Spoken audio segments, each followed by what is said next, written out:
I'm here with JSW-MG Motors, Anurag Mehrotra. Anurag, thank you so much for joining us and welcome back. I wanted to ask you, how has your journey been in India? It's been a while now that you have taken the lead of MG.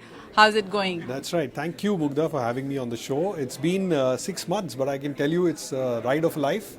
I think anyone who asks me, what are your first impressions? I tell them three things. One is the products are exceptionally good. Second, the shareholder commitment to the business is very, very strong. And third is the team, both at the dealership and within MGI, is fantastic. So I joke about it that all the ingredients, all the masalas are there. Now we have to ensure we deliver a highly profitable business. Yeah.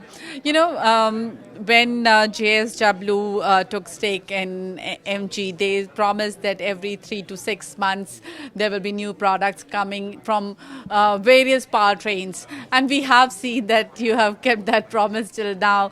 Now, you have a very good new products which are absolutely new in their product cycle. What is the kind of growth that you are expecting? Yeah, so we've clearly, after the JSW coming into the joint venture with SAIC, we spent some time formulating our strategy for the 5-year period. And we used the Roger Martin framework to say where to play and how to win.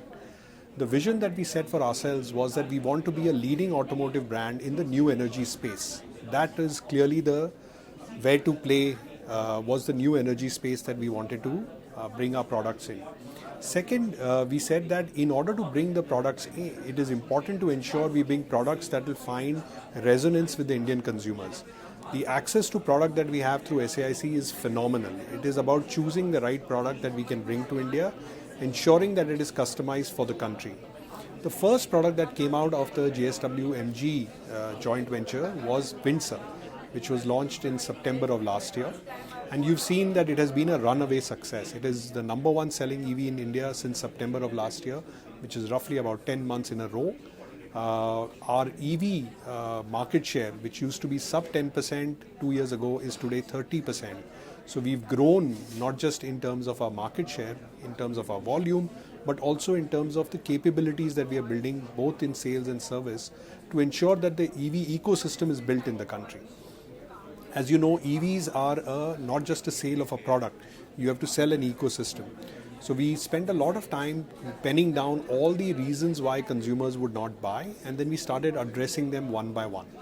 And today we've got to a point where we are seeing that the EV adoption is reaching very high percentages. So last year it was 2.5%, like you guys had reported.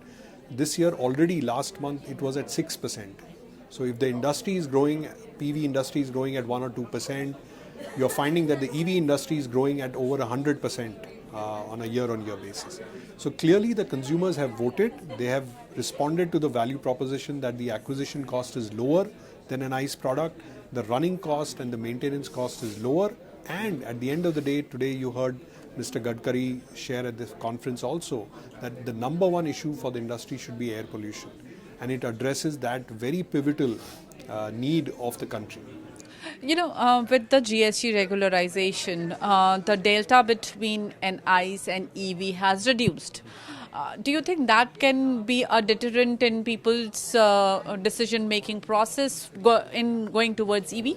I think what the government has done is a fairly landmark sort of a judgment, which is, GST reforms has been, or rationalization of GST has been on the cards for a while, but full marks to the government for biting the bullet and getting it done. I think all of us will benefit if the entire industry lifts. Second, the EV adoption I do not think will get reversed. It will only get accelerated because more consumers will come into the market. Once they come in, they will evaluate their choices. And once they evaluate the choices, they will realize that owning an EV is far cheaper and far more environment friendly than owning an ICE product. So in my view, it will only accelerate the adoption of EV in India. How has battery as a service reaped its benefits for you? Yeah, so great question, Mugdha. I think one of the reasons that we had cited on the board when we were talking about hurdles to purchase was around the acquisition cost. Earlier, the acquisition cost of an EV was higher than an equivalent ICE product. So we said, okay, what if we split the battery and the shell of the car? The shell gets funded separately and the battery gets funded separately. The battery is equal to your fuel cost, so you don't really worry about it. The shell cost comes down, and as a consequence, the cost of acquiring a car becomes lower. But today, given that the battery prices have come down dramatically, what you're finding is you take a same sized product, a 4.3 meter Windsor, and you take any other equivalent ICE product, which is an automatic, and you will find that it is already, the EV is cheaper than an ICE product. And today, and that is what consumers are starting to respond. If it's the same sized product, I can get cheaper than an ICE product, why would I not go and buy? Plus the fact that the cost of running and maintaining the product is significantly lower. So I think all of these elements are getting addressed one after the other, and that's why you're finding more and more brands are launching newer and newer cars in this space. We ourselves have now gotten into the premium car segment with MG Select as a distribution channel, where two cars we've launched, very disruptive. One is a sports car, which is called Cyberster, and the other is an M9, which is a MPV, and both have got fabulous response from the market. One touchy topic that has been talked about a lot on social media is this promise of getting free charging at various public charging places that you promised with Windsor, but there is a bit of a scale down on that. No, one clarification I'd like to make, and thank you for asking that question. I think what we had initially committed was not free charging unlimited. What we had said is that up to 1,000 units is what we've clarified now. I think we could have communicated that better at the start, but since then we have clarified, and we are finding that consumers are understanding, because it is a new technology, the more education you do, the greater the awareness. And we found that when we've gone back and communicated with customers that if you do such a high level of DC charging, fast charging, it can impact your battery life.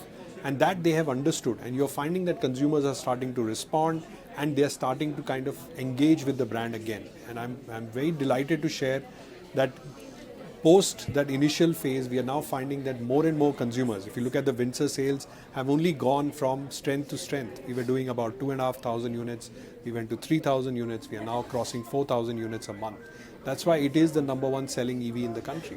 Okay, now one news that has been talked about a lot is the fact that JSW is planning to raise its stake in the MG India business. SAIC needs to reduce it. They have said that they can't invest more, so they want to reduce their stake, and JSW wants to increase the stake.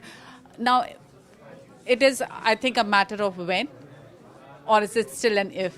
I think that is a question that is best answered by JSW and SAIC. I am qualified to talk about MG and the progress that MG is making on its plan. And so far we are spot on as far as our plans are concerned for the year. And we stay committed to ensuring that we become a leading automotive brand in the new energy space. When you talk about new energy space, you also talk about hybrids. Right, generally in the world, when you talk about NEVs, you talk about hybrids, you talk about EVs. So what is your strategy for hybrids? Do you think hybrids are suited for the country? I think all technologies that will allow for sustainable mobility to happen, and this is exactly the question I was answering earlier, all technologies that allow us to deliver on the Prime Minister's vision of sustainable mobility is required for the country. It is not one or the other. We believe that we will play in all the new energy spaces, including EVs and hybrids. Mm-hmm. So do you plan to bring a hybrid for India? Like we say never. As the business case kind of fructifies and there is the right product that we can bring to the market, we will make sure we come and tell you what is that product that we are bringing. All right, we will wait for your announcement. Thank you so much, Anurag, for joining us today. Thank you so much. Thanks a lot. Thank you.